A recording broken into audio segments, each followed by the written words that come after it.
Ag Bioscience, the #1 ag tech podcast globally, is now available on video. Hear from leaders and innovators across food, animal health, plant science, ag tech, and agriculture. Mondays at 6 a.m. on YouTube or wherever you get your podcasts. While you're there, subscribe and leave us a review. It's the Ag Bioscience Podcast with Agronovis Indiana. Get more information at agronovisindiana.com. Off the Record with the Indiana 250 is presented by Prolific.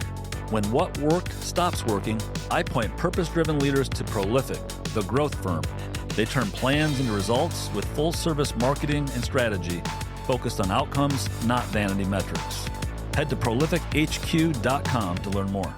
Just don't take no for an answer and plan on going forward. And then I think maybe connected to that is just grow both personally and professionally. Develop relationships with people you can trust. I think if you can't trust somebody, our whole business has been around relationships with people that we trust. So I know there's more than just one thing there, but boy, those have been powerful for me.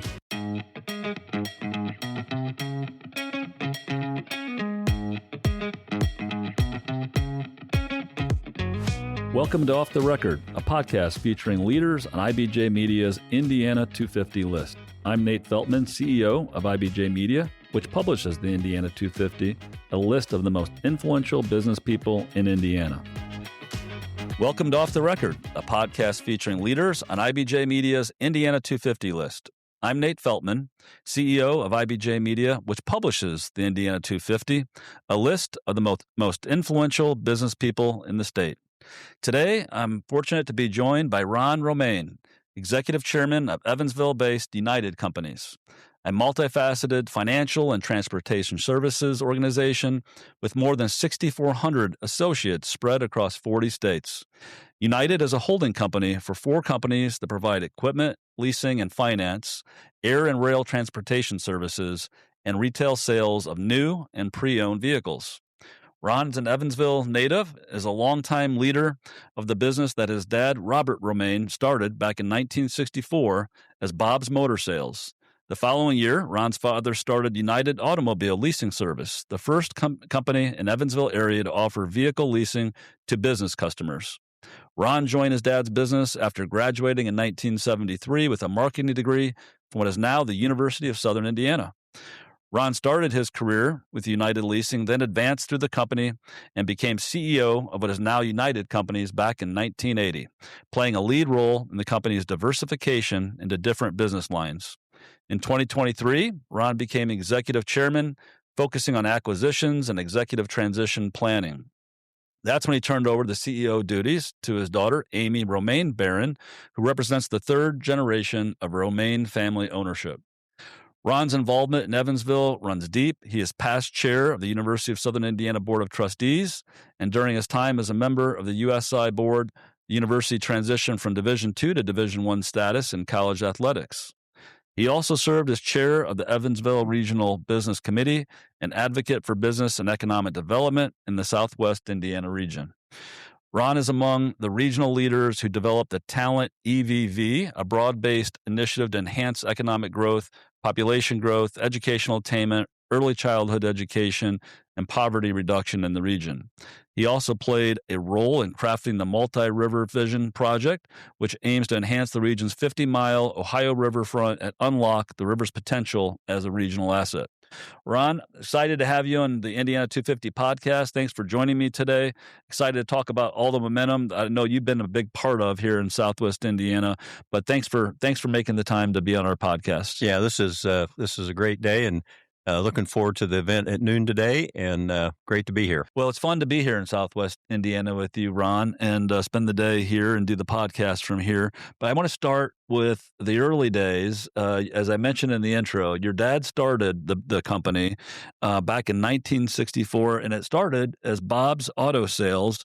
I'm just curious, when you think back about the early days of United Companies, what comes to mind in those early days when you were growing up as a child and saw your dad in the business community here in Evansville and the early days of the company? Well, looking back on it, how modest it was. I was 13 years old when he started the company, and there wasn't much to it.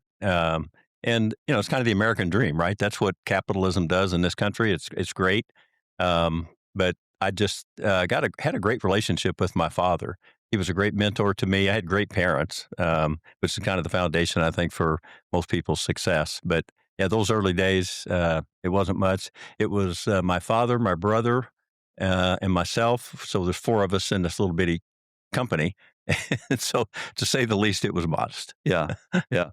And when you were growing up, did you kind of get a sense or know from an early age, or when you went to college, that this was something that you wanted to pursue? You wanted to join your dad in the family business? I did. Oddly enough, I was 13, as I said, and I knew from the get-go that this was something I was interested in. I didn't always fully understand what he was doing, but I just always had this fascination about what he was doing. And I think because of our relationship, I wanted to be around him more, and this was an easy way for me to be around him and then learn from him. And it was an easy decision to get my degree in business from USI. Yeah, it's neat to have the opportunity. Not a lot of people get the opportunity to work with their father or with a family member in a business, and you kind of knew it all along, which is really neat. Yeah, and there can be distractions from that. There can be sometimes it doesn't work so well, but we've been blessed, I got to tell you, and even with my daughter Amy and that transition that we're going through. But yeah, we just had a great relationship, and it's worked out. So I always like learning about the companies and how the early days of the companies. So your father started this business really as a car leasing and a rental business to like vehicles to businesses as rental vehicles, if I have it right. But Yeah. when I was reading and researching, I'm thinking, gosh, that today seems like such a crowded space with big names like all the names we know, Avis and Enterprise and Hertz and so forth, Yeah. and fleet management, all those sorts of things. But talk about like how the company kind of started in this leasing space, because I know, of course, today that's a huge part of what you do. But what were the early days like? Well, the rental kind of the side of the company was started more by accident. So you think about it, in 1964, there was no internet, there was no digital marketing, there was hardly anything. And believe it or not, he ran ads in the Yellow Pages. Okay. Remember the Yellow Pages? Sure. Anybody? Yeah. So he was able to create some attention for what he did and started the rental car company. And he focused on the insurance replacement business. People that had their cars in an accident and needed a temporary rental car. So we grew that thing to about 2,000 cars in the fleet. We operated in 4 states and had about 35 different locations. I sold the business in 1997 to Budget Rent-A-Car. Okay. So, but it was just part of our history and evolution. And then we moved more into the commercial leasing business. Yeah. For vehicles and other equipment, which we'll talk about. So that's where I want to go next. And that's a new piece of information. I didn't realize that you sold that business in 1997 to Budget. And that makes sense. But Yeah. I read that at some point you came to your father and said, Dad, I've got an idea of how we can expand our business into other things beyond the car rental and other types of equipment, other types of business assets and so forth that companies need. And if what I was reading was accurate, your father's response wasn't so affirming. It sounded like he said, well, now why would we do that? But is that accurate? Tell me, like, when you brought that idea to your dad, what was his reaction? Yeah, and I think that was kind of the beauty of the relationship that we had. We bounced ideas off of one another all the time, and we would always come to a consensus on what we wanted to do. So I had one of our good fleet customers who had to have financing provided for equipment that they had, manufacturing equipment. Oddly enough, it was in the explosives manufacturing space. Believe it or not, there is an industry out there, even exists today, it's large, that was wanting to lease manufacturing equipment, specialized transportation assets, none of which we did at that time. Didn't know anything about that type of equipment to assign residuals on it, which we did a lot of residual financing back in the day. And so as we talked through it, and, one thing he taught me early on was to be growth oriented. He didn't have to worry about my energy to get something done because I had that, but he did realize that this was something I was viewing as an opportunity, and I think we should take advantage of. So we expanded in the mid-'70s into completely different lines of business, and today, any kind of business asset we do financing or leasing for. Yeah, that's awesome story. So, you're also involved in rail through transportation through professional transportation and air transportation through United Companies Air Center. Talk a little bit about those. That's interesting. Rail and air. Talk about like your engagement, involvement in those areas. Well, you can kind of see a theme here. We're in transportation related businesses. And so the rail transportation business kind of was an offshoot of our daily rental company. Believe it or not, a local railroad yard here in Evansville, it was called L&N Railroad at the time. This would have been in 1980, needed to rent vehicles. So when we made the sales call, the gentleman with the railroad said, you know what I really need is a driver and a vehicle, which we didn't do at that time, just provided the vehicles. And he said, do you think you can provide that? And so it was for regional trips that L&N was needing from Nashville to Louisville, St. Louis, and partly to Indianapolis. And so being the entrepreneurs what we were, we said, sure, we can figure that out. And we did. And so in 1980, we started that operation, had 10 vehicles in the fleet. We had about 12 drivers. Fast forward today, we're in 40 states. We have about 240 locations, and the number of employees we have varies depending on contracts we win or maybe lose. But we're either the first or second largest in that space. Nobody's ever heard of. It's called professional transportation. Hardly anybody would have ever had any reason to know what that company even does, much less that it even exists. But it's a unique space in transportation. All of the Class 1 railroads use PTI, and it's just a great business that is kind of quiet and nobody knows too much about.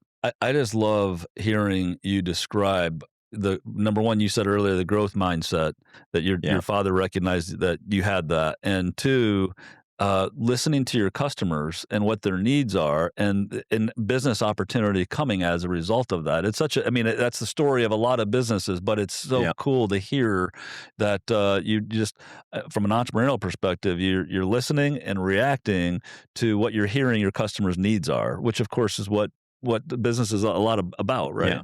And we try and instill that, Nate, in our people today. We've got a great company, but one of my greatest fears is, are we going to lose that feeling of entrepreneurship or excitement about growth because you get to a certain size and your company's relatively stable and it's easy to get lazy. And so Amy and I both talk about this a lot and try to keep that at the front of a lot of conversations we have, because there's new opportunities just like those we had in 1964 and in 1980. Those exist times 10 today, even. How do you, I'm curious, how do you instill that mindset, or how do you recruit that mindset? Because you're right. I mean, you get to a certain size and you always hear the stories of companies that get large, bureaucratic, are not thinking entrepreneurial. And that's when, a new entrepreneurial minded company comes up and starts stealing market share. What are some ways that you both try to instill that? Well, particularly going from the second generation to the third generation, there's always that concern. But thank goodness Amy has really adapted well to that mentality, and she's very growth oriented. We talk about it all the time. Hardly a meeting of our executive team goes by. Even I have a new employee orientation lunch process that I do for every single employee that comes into our company.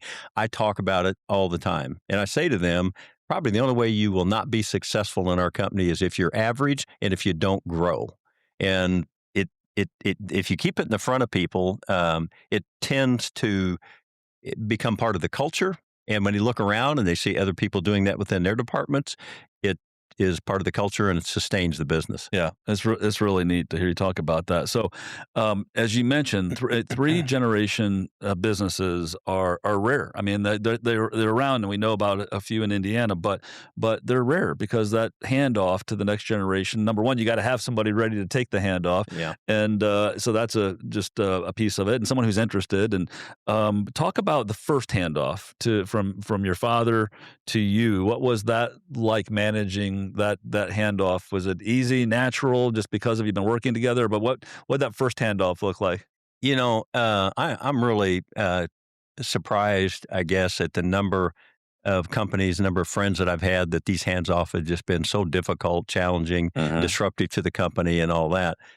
We just didn't have that. And I think because at an early age, my dad and I got along so well, And he saw the enthusiasm that I had for the business. And I wouldn't say he stepped back out of the way, but he certainly let me run with things when I thought there was an opportunity. And we kind of coalesced around what that idea might be. And it's pretty much the same thing what we're going through now with Amy.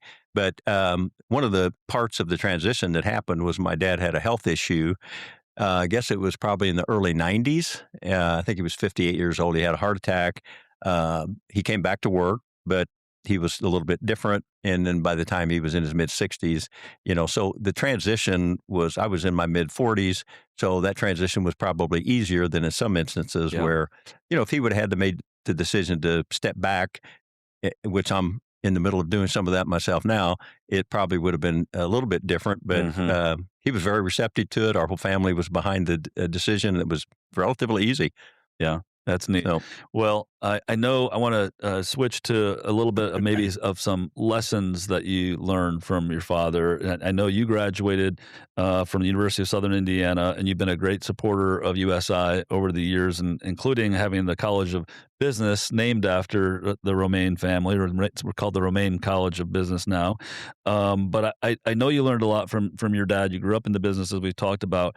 Is there a lesson or two that you has stayed with you that you look back and say that was directly from my father, that I continue to do things a certain way? he had no fear. And I just marveled at that because, when you're young, you do have fear of failure. Sure. You have fear of, pressure from your colleagues. And I always had this concern coming up in the family business that I was the father's son and this was all going to be given to me. And in fact, I had a run-in with one of our managers very early on and all that. And he was basically saying to me, hey, blood's thicker than water. And, you're here because of your father. And I had a confrontation with him about that. And I convinced him, look, I'm not here because of my last name's Romain. I'm here because I'm contributing and there's a little value add here going on. And I was confident enough in myself to know that that was true. I think in some cases, maybe that's not always the case, but it was true. And I had that confidence. But yeah, he because he was such a risk taker, every business, anybody listening to this podcast knows there's risk in business every single day. What you have today, it can go away. And if you don't believe that, you're more fortunate than me, I guess, or have seen something different. But he just, I think I learned from him, don't avoid risk, assess them and make a decision and go forward. Yeah. That's an incredibly important one for from an entrepreneurial perspective, and to have going into understanding, hey, I'm going to take risk when I feel like I've done the work and have a calculation, done the due diligence that this has a better than 50-50 chance of succeeding, and to have had that instilled in you at an early age is pretty incredible. And we've had some failures, Sure. There's nothing that's ever been a straight line, but they've been minimal, fortunately. And we've learned a heck of a lot from them. But all in all, it's been a great ride. Well, more ahead with Ron Romain when we return to Off the Record podcast presented by Prolific. Stay with us. Most organizations hit a point where growth stalls. The message blends in, the site stops converting, the pipeline softens. That's when I tell leaders about Prolific, the growth firm for purpose-driven leaders. Through full-service marketing and strategy, they clarify the story, rebuild your go-to-market, and drive sales. Most importantly, Prolific holds itself accountable to the metrics that matter to you. If you're ready for your next growth stage, learn more about Prolific at prolifichq.com. Welcome back to Off the Record podcast. I'm Nate Feltman, CEO of IBJ Media, and I'm talking today with Ron Romain, Executive Chairman of Evansville-based United Companies. Well, Ron, of course, we're talking about the transition from your dad to you and what you learned along the way. And a few years ago, as you mentioned a little bit ago, you decided to move on to the third generation of the Romain family with your daughter, Amy Romain Barron. She became the CEO of United Companies, and you transitioned to Executive Chairman. Talk about what it means to you to have your daughter take over as CEO and what that transition has been like for you.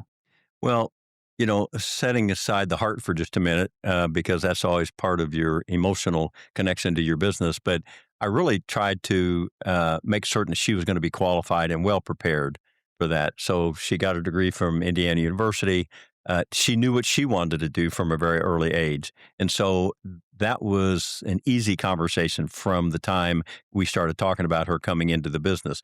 But one of the things I really did work hard to try and instill into her, and probably some of the experiences that I had, was make certain you earn your way into the position that you're going to be in, because you're going to have people that look at this for all the wrong reasons.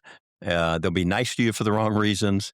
And, you have this entitlement mindset that can creep in if you're not careful. And I've seen her handle those situations and handle them very, very well. So I wanted to make certain, we got a lot of employees that are counting on us. We got a lot of business partners and suppliers that count on us. And so I can't make a decision to put somebody who's not 100% qualified in the position. So we did a lot of evaluation and conversations, even some testing kind of along the way with Amy. And, she's extremely well prepared and highly regarded both outside the business and inside the business. So now talk about from the heart perspective, having your daughter and just thinking about it from a 3-generation family business, starting with your father, you, and now Amy. Talk about what that means just from a family and perspective. Well, it's great. I think when my father started the company, and I looked forward at that time, I never envisioned us being in business this long. We talk now about being a 100-year-old company, and that's kind of the conversation that we have. And we speak about that with a lot of our executive team, a lot of our directors and middle managers, and the whole organization. We talk about, the growth that we want to have and the next generation leadership. So it's exciting. I'm real proud of Amy because of what she's done and what she is doing. Yeah. And I know what she's going to be doing. She's got a great team with her, and we've intentionally kind of built that team, folks that are highly competent to do what they're doing. So, I'm not just looking at Amy, and I'm very proud of her, but just looking at the organization, and I think we've had some degree of success in building that whole next generation of an organization to go forward. I had the pleasure of seeing you and Amy last night at a dinner, and I think Amy mentioned to me that she's got kids who I think she said one of them, or maybe more than one, is interning at the company or spending some time at the company. So as you think forward, for the 100-year anniversary, when that happens, do you think it could be a 4th generation involved after Amy? Does that ever come to your mind? Like, holy cow, this is something. Yeah, the other day, as a matter of fact, her name's Caroline. She's just finished her freshman year of college, and we had her in an event. One of our employees had a 25th anniversary, so we had a little celebration, and she was there, and we all had her picture taken with the gentleman. And it kind of dawned on me, holy cow, Caroline may be the 4th generation, but I'm going to leave all that up to Amy. If Caroline has the passion to do it, and that's just the key to this. And having a private company, we have no interest in going public. We have no interest in selling to private equity. But boy, you've got to have people that have the same amount of passion that maybe a private equity firm would have if they made a financial investment. And so that's the trait that I'm looking for. And she's only 19, so I haven't seen it just yet, but hopefully I will. It's so awesome to hear, though, that you how you have made sure to keep the focus on great leadership, having the insights in terms of not losing that passion.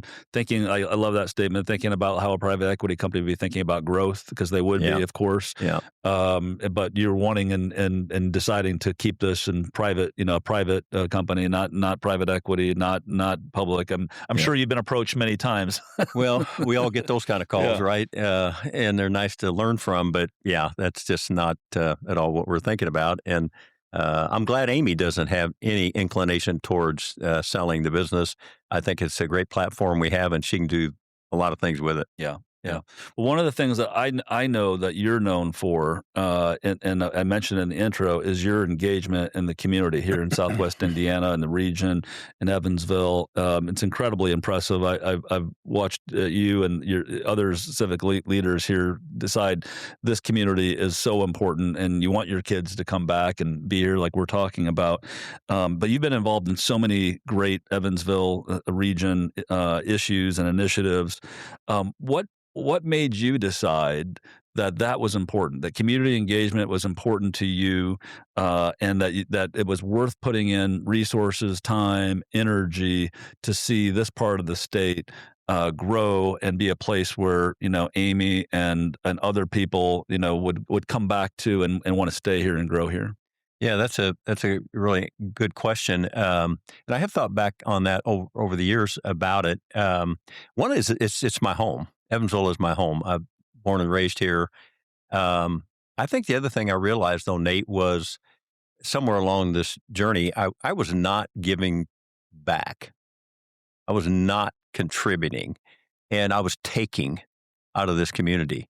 And that's easy to do. When you've got your head down and you're trying to grow a company, it's easy to view the world that way, what's in it for me and that sort of thing. But I finally realized that, we got a lot of employees here.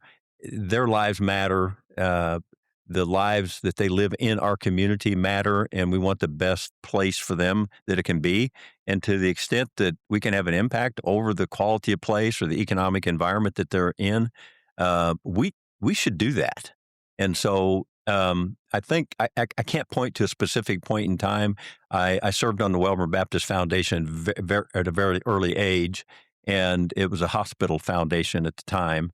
And I saw other people taking leadership roles. I was young and had never done anything like that. I saw them taking leadership roles, and I thought, what? I should be thinking that way. I should be doing that. They're contributing something that I'm not doing. I was just there. And so I learned that and felt like, hey, this is my home. Let's make it better. Yeah. Yeah, it's awesome. I know the region's benefited from your leadership, your engagement, your ideas. Like we've talked about, just with the growth mindset that you've had. What a lot of people in Indiana and beyond will listen to this podcast. If there was one or two takeaways about what's happening in Evansville, what the opportunities are in Evansville, and what's happening today that the rest of the state should certainly be aware of, what are a couple of things? Well, it may sound a little trite, but because I'm a native here, this is a great place to live.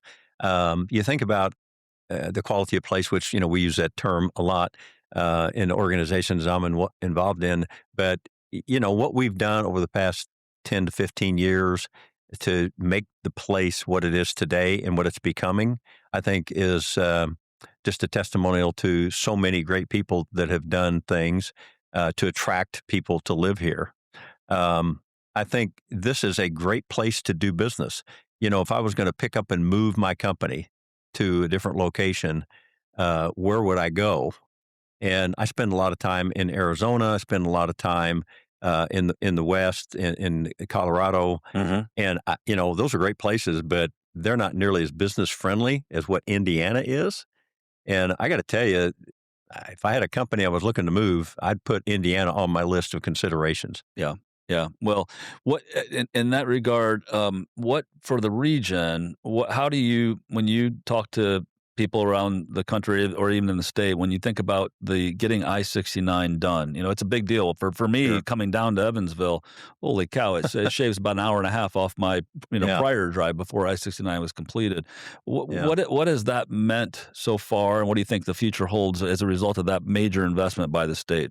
Yeah, no, it's a game changer for us. We have a lot of logistics firms in this area, and just that I-69 corridor from Canada, ultimately all the way to Mexico, right, is going to be amazing. But it already is paying dividends for us because we do have a logistics niche focus here that we're trying to grow and develop. And so that part of it has been huge. But, just having easier access. So I think, just as you said, people in Indianapolis that thought about coming to Evansville, it's like, oh my gosh, I got to go to Interstate 70 for 30 minutes, and then I got to get on Highway 41. That was just brutal. Right. It was unsafe, and so I just think the ease of almost that building those relationships has been different. We certainly get to Indianapolis a lot more than we ever used to from Evansville. Yeah, no, it's been fantastic. Yeah. So one of the initiatives I know you've been involved with is called Talent EVV, which is a little broader than just talent. It focuses on lots of different efforts. Talk about, though, the talent attraction piece. I know every region in our state is trying to grow population, trying to bring in more talent. How is from Evansville and the greater region's perspective? How do you think that's going? Where do you think the needs are when it comes to talent attraction? Well, you're right, Nate. Population growth is probably one of the areas that we're incrementally growing. We're not, dramatically growing, and so I've been involved with the ERBC, this Evansville Regional Business Committee, for about the last 10 years. And we did this study. We engaged an economic firm called Chimera. They came in and did a broad-based study about the strengths and weaknesses in our community. We took that report. We selected 5 different work streams, as we call them, and areas of emphasis that we needed to focus on. Quality of place, of course, is one of those. But we got to find a way to not only attract talent, but retain talent. And the University of Southern Indiana has done, I think, a marvelous job. I'd hate to think what Evansville might be without the university, because it's lent so much to the quality of candidates available to businesses around here. But that talent piece is so important to any community. And the other thing, and maybe we'll talk about this a little bit later, but this early child education piece, because if you look strategically at any community, you need to have a great pipeline. Yeah. And if you don't start that in an early age, if you think the pipeline starts when a kid graduates high school, that's the wrong time to be thinking about it. So we're going back to pre-K, and we've got an initiative. In fact, we'll be making an announcement on that today about early childhood education and things we're doing to try and build that up for high quality. And that creates that pipeline, and that creates a sustainability for businesses to have workers in their businesses that are so essential to any company's success. Right. So talent EVV, yeah, that's kind of the history behind it. Yeah, no, that's important area of focus. You're right, for the long-term growth of the region, and it's exciting what you and other leaders in the region are doing to make sure that you don't lose that focus on the early childhood aspect. Yeah. Another area I know the region is focused on, which makes a ton of sense, is the redevelopment around the river and the River Vision Initiative. We've talked a lot about that over the years. I talked about it with some regional leaders this morning. Talk from your perspective what that could mean from a quality of place perspective and the talent front. And as the region focuses on really bringing the river even more active and making that a part of attracting people to downtown Evansville. Yeah, and so we looked at this as Southwest Indiana as a region, not just Evansville. And, part of that coalition of business development organizations we put together under EREP had the idea of regionalism as part of it. And so when we looked at River Vision, we didn't say Evansville Vision, we said River Vision. So if you think of the Ohio River and how it runs along Indiana, it starts in Posey County, and then it runs through Vanderburgh County and up to Warwick County. So it's a 50-mile stretch of riverfront. And so we got together through EREP and developed a long-term plan for bringing the river into play, is the way I kind of describe it, into the community. Before, we've had this wall up along the riverfront, and I never have understood that. Before I got engaged in this, I never did understand why the community leaders weren't thinking more about, hey, we've got this great asset. And it's almost like they were trying to hide it from the community in some way, or didn't view it as an asset. Yeah. And that doesn't make any sense. So River Vision is a long stretch of river. There's a high degree of emphasis in downtown Evansville, for our part of it at least, to have more entertainment going on there, more outdoor activities, more lifestyle sorts of things that we'll be able to take advantage of with this development. Yeah, it's a really exciting opportunity, and it's so beautiful. I mean, I've walked that stretch, not the 50 miles, but the shorter stretch near downtown, and it is absolutely beautiful. And it's such an opportunity, I think, for, like you said, not just for Evansville, for the 3-county region that is along the river. And talk about, I mean, that can just be such a game changer for the entire region, and that's what people are looking for when when they think about quality of life, even people who've grown up here, maybe left here, had kids somewhere else, but think, gosh, as my kids are growing, what a great place to come back to. And that's how I've thought about Indiana in general. When I left the state for 9-10 years, and it was just such a great, welcoming place to come back to. But a lot of people want those kind of amenities. No question about it. They absolutely do. I think it's critical to any community.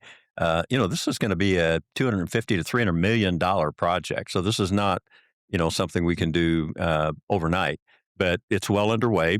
We've engaged Sasaki. It's a firm that specializes in these types of developments, worldwide footprint. And so we now are on the hunt for some of the resources to be able to do that. But we've got a few lined up already and more to come. And the federal government's going to step in and help on some of this. But yeah, it's one of the more exciting things in my life. I'd like to be able to eat at the restaurant right down on the riverfront once we get this thing going before I check out. Well, I know with the determination that you and a lot of your other civic leaders in this region, I know that'll happen. So I'm excited to one day come down here and have dinner with you at that restaurant. That'll be fantastic. Yeah. Well, I want to turn to something that is very unique that I read about in your background, and that is you got to play golf with baseball great Mickey Mantle, and tell me, I mean, that's pretty amazing. Just that you, if that's true, that you had that opportunity. So how did that come about? And tell me about that experience. Well, it was really odd how it all happened. You may not be aware of this, but both Mickey Mantle and Willie Mays were banned from baseball. And so this would have been in the late 70s because they were affiliated with the New Hotel Casino in Atlantic City. And, neither Mantle or Mays made that much money. So they were looking for ways to make money. And so a friend of my dad's invited both of us to go to this golf tournament. It was called the Mickey Mantle Invitational Golf Tournament. And so lo and behold, we go up there. And of course, I'm beside myself because Mickey Mantle, I used to have a Mickey Mantle card in my bike. I hope you still have it. No, I do not. Had one in my bike, had one in my hat, give anything to have those. But so I go up there and I get paired with Mickey Mantle. And, I think I was 23 or 24 years old at the time, but completely intimidated. But he could not have been nicer. Played 18 holes. And the one funny story about him, it's kind of sad in a way, but it was funny at the time to me. He liked gin. And, he ended up having a drinking problem, which at the time I didn't know that. I just thought Mickey is a fun guy. Yeah. And we played 18 holes of golf, and I think he had 18 gins. So, wow. But it was great. He could not have been nicer gentleman. We got to know his wife, Merlin. Just everything I expected out of Mickey Mantle was true. That's awesome. So what year would that have been? That would have probably been in 78. Yeah. Yeah, we got a couple of signed cards and a cap and a few things, the souvenirs from that day. That's neat. Yeah, it was awesome. Not many people can say that they had that opportunity. That's very, very cool. Well, Ron, this has been a great conversation. We made it to what we like to call the speed round. We ask you some questions. You give us a short answer. We do it with every Indiana 250 podcast guest. So I'm going to start with your favorite movie. Well, being I'm an old baseball guy, I'd have to say The Field of Dreams. Nice. Yeah. Kevin Costner. Favorite place to vacation? Well, I actually have two, Vail, Colorado, and Scottsdale, Arizona. Connie and I both spent some time there, and you can't beat the mountains in either location or the desert, of course, in Arizona. It's fantastic. I agree with you. I love the mountains. Favorite musical artist? Oh, that's easy. The Doobie Brothers. Great. Yeah. What's the first thing you do in the morning usually? I was turned on CNBC. Yeah, I flip back between a couple of business channels, but CNBC. Becky Quick and Joe Kernan are my two. Go to first thing in the morning. Yeah. How about the title of the last book you read, or one of your favorite books? Yeah, I just now started one, and it's on Lewis and Clark and their journey, across the country and all that. And my wife read it and was telling me, it's just a fascinating book. She couldn't put it down. So yeah, I'm onto that one. I need to pick that one up. That sounds like a good one. Yeah. What food can you not live without? I'd have to say my wife's homemade spaghetti. She makes an Italian spaghetti that's just awesome. That's with awesome. a great bottle of wine on a Friday night. That sounds really good. Making me hungry. Best advice you ever received? Don't take no for an answer, I guess. I've had more people tell me, no, you can't do something. And I learned that from my father. He had a way about him that if there was an obstacle in the way, he was going to figure a way to get around it. And so I think that just don't take no for an answer, and plan on going forward. And then I think maybe connected to that is just grow both personally and professionally. Develop relationships with people you can trust. I think if you can't trust somebody, our whole business has been around relationships with people that we trust. So I know there's more than just one thing there, but boy, those have been powerful for me. Yeah, those are good. Those are good ones. Advice for a young person who wants to become a leader, maybe in their company, maybe in their community. What advice would you give to a young person? I gave you that example of when I was on that foundation, and I just kind of made myself do it. And of course, get involved. Definitely get involved, because through that involvement, you're going to build a network. And I said a minute ago, be around people that you trust. Learn that. I think you can go pretty far, because if you're around those individuals, they're going to help take you someplace. They're going to help advance your career. You're going to create opportunities when you do that. And so being involved, that's it. Yeah, no, that's great advice. Well, Ron, this has been a lot of fun. Thank you for sharing your story. Thanks for all you have done for so many years and continue to do in Southwest Indiana, but as a state as a whole, you've been a leader in so many ways, and appreciate all you've done for this region of the state as well as the entire state as a whole. Thank you. Well, Nate, and I got to thank you guys and all that you're doing with IBJ. It's great to have you as a real asset in this state. So thank you very much. Thank you. Thank you. This was a lot of fun. Thanks, Ron. Yep. To learn more about other leaders on IBJ Media's Indiana 250 list, go to indiana250.com and look for a Page 2 feature each week in IBJ. We'll be back with the new Indiana 250 off-the-record conversation soon.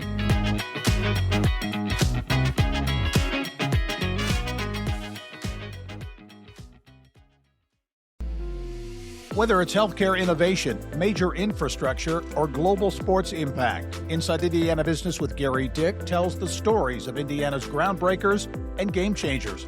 It's the must-listen show for business, civic, and community leaders across the state. Subscribe and listen wherever you get your podcasts or at ibjpodcast.com. Thanks for listening to this IBJ Media podcast. You're probably going to remember this ad. Do you know why? Podcast advertising works. 85% of listeners recalled hearing an ad during a podcast, and 70% of podcast listeners have acted after hearing an ad. So whether you're looking to be heard across the entire IBJ Media podcast network, sponsor one of our shows, or just start with a 30-second ad, IBJ Media can help. Contact advertise@ibj.com to learn more.